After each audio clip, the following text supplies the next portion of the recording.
राधा जी एक आम मध्यम वर्गीय परिवार की मुखिया थी। वे अपने बेटे शुभम और बहू मनीषा के साथ रहती थी। एक बेटी सीमा थी जो कि शादी के बाद अमेरिका में बस गई थी। राधा जी के पति की मृत्यु बहुत पहले ही हो चुकी थी। शुभम और मनीषा की शादी को 5 साल हो गए थे, लेकिन अब तक उनकी कोई संतान नहीं थी। राधा जी की बहू मनीषा भी जॉब करती थी, जो कि राधा जी को बिल्कुल भी नहीं सुहाता था। वे जल्द से जल्द दादी बनना चाहती थी, लेकिन मनीषा और शुभम यह अच्छी तरह से जानते थे कि अभी मनीषा का जॉब करना कितना जरूरी था। राधा जी अपने बेटे शुभम से इस बारे में बात करती तो शुभम किसी न किसी बहाने से बात को टाल देता था। इसलिए वे मनीषा को ही परेशान करने के बहाने ढूंढती रहती थी ताकि वह अपनी जॉब छोड़ दें। और अभी कोरोना काल में तो मानो उनके मन की मुराद ही पूरी हो गई थी। हालांकि वे दिल की बुरी नहीं थी, लेकिन पोते की चाह में वे ना चाहते हुए भी ऐसा कर जाती थी। अपनी हमउम्र सहेलियों को दादी बनते देखकर उनका मन दुखी हो जाता था। उस दिन भी घर में ऐसा ही कुछ हुआ।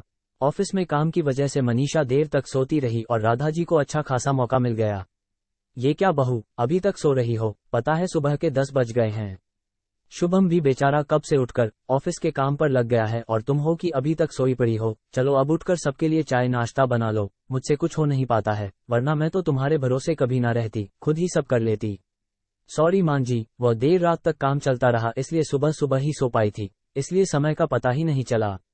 आप चलिए, मैं अभी जल्दी से आती हूँ। हाँ हाँ ठीक है, मेरा कुछ नहीं, पर शुभम को देख लो, उसे कुछ चाहिए तो नहीं? कब से उठा है बेचारा। हे भगवान, मुझे जल्दी से ठीक कर दे ताकि मैं ही अपने बेटे का ध्यान रख सकूं, राधा जी ने नाटकीय अंदाज में कहा। राधा जी ने अपनी बहू मनीषा को उठाते हुए कहा।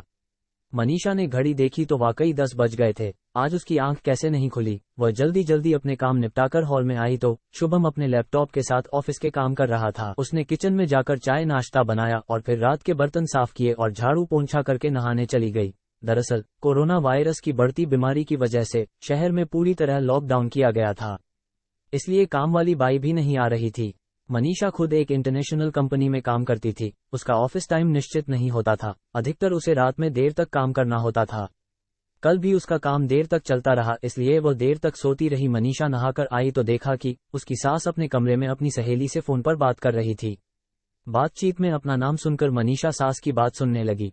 अरे शारदा, तुम भी अपनी बहू को ज्यादा सर पर मत बैठाओ। बहू को ज्यादा उड़ने दोगी तो कल को अपनी नौकरी के चक्कर में वह तुम्हें ही घर की नौकरानी बनाकर छोड़ेगी। मैं तो भाई शुरू से ही मनीषा के नौकरी करने के खिलाफ थी। अब करे नौकरी शौक से, पर साथ साथ घर के काम भी करें।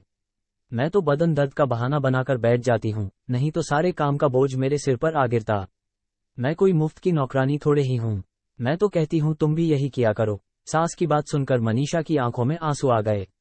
वो जिस सास को बीमार समझकर उनकी दिन रात सेवा करती है, उन्हें एक ग्लास तक उठाने नहीं देती है, सारा दिन घर का और रात को ऑफिस का काम करके थकान से चूर होकर भी उफ तक नहीं करती, उसका ये फल मिला है उसे। माना वे मेरी नौकरी के खिलाफ है, मगर यदि घर की किश्त नहीं होती तो वह भी कभी नौकरी नहीं करती। शुभम का बोझ कम करने के लिए ही तो वह नौकरी कर रही थी। खैर, अभी के मुश्किल समय में वह सास से किसी भी बात पर बहस नहीं करना चाहती थी जिससे घर का माहौल खराब हो, इसलिए वह उनकी बात को नजरअंदाज करके वहां से चली गई। लेकिन उसकी नजरों में राधा जी की इज्जत जरूर कम हो गई थी। दूसरे दिन सुबह सुबह राधा जी की बेटी सीमा का अमेरिका से फोन आ गया। सीमा की सास उसके पास अमेरिका आई हुई थी। आदत के अनुसार राधा जी ने जैसे ही सीमा की सास की बुराई करनी चाहिए, वैसे ही सीमा ने उन्हें डपट दिया। माँ, आप बिल्कुल भी मां जी के बारे में अनाप शनाप नहीं बोलेगी। पता है आपके चक्कर में आकर मैंने उनके साथ कितना बुरा व्यवहार किया था, लेकिन आज मुझे उनकी कीमत पता चल गई है। तुम तो उनके यहाँ पर आने के कितने खिलाफ थी, मगर आज अगर वे यहाँ नहीं होती ना माँ, तो ना जाने हमारा क्या हाल होता। तुम्हें तो पता ही है कि मेरा नौकरी करना कितना जरूरी है। कोरोना ने यहाँ भी ऐसा कहर ढाया है कि घर से ही सब करना पड़ रहा है। किट्टू का बेबी केयर सेंटर भी बंद है। मैं और राजेश फुल टाइम बिजी रहते हैं। ऐसे में मां जी ने अकेले ही किट्टू के साथ साथ पूरे घर का सारा काम संभाला हुआ है।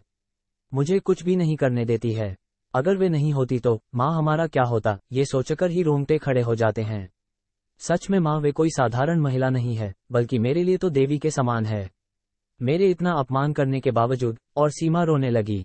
उसने फोन कट कर दिया। सीमा की बात सुनकर राधा जी की भी आंखें भर आईं। उन्हें अपनी भूल का एहसास हो गया था। मनीषा तो वाकई उनका कितना ख्याल रखती है। उनकी कड़वी से कड़वी बात का भी बुरा नहीं मानती है, उल्टे जवाब भी नहीं देती है। वाकई अभी का समय तो एक दूसरे को हौसला देने का है, सारे गिले शिकवे भुलाकर एक दूसरे की मदद करने का है। तो फिर वे स्वार्थ में कैसे अंधी हो गई थी, इतना कैसे गिर गई थी कि ऐसे मुश्किल समय में अपने ही परिवार की सहायता नहीं कर सकती। उन्होंने उसी समय मनीषा को बुलाकर उसके सिर पर प्यार से हाथ फेरते हुए कहा, मनीषा, आज से घर के कामों की आधी जिम्मेदारी मेरी रहेगी। मैंने आज तक तुम्हें जो भी कहा और किया उसके लिए सॉरी। चलो अब तुम जाकर आराम करो, खाना मैं बना लूंगी। इधर सास का बदला हुआ रूप देखकर मनीषा की भी आंखों में खुशी के आंसू आ गए और अपनी सास के प्रति उसके मन में फिर से पहले वाला सम्मान वापस आ गया था।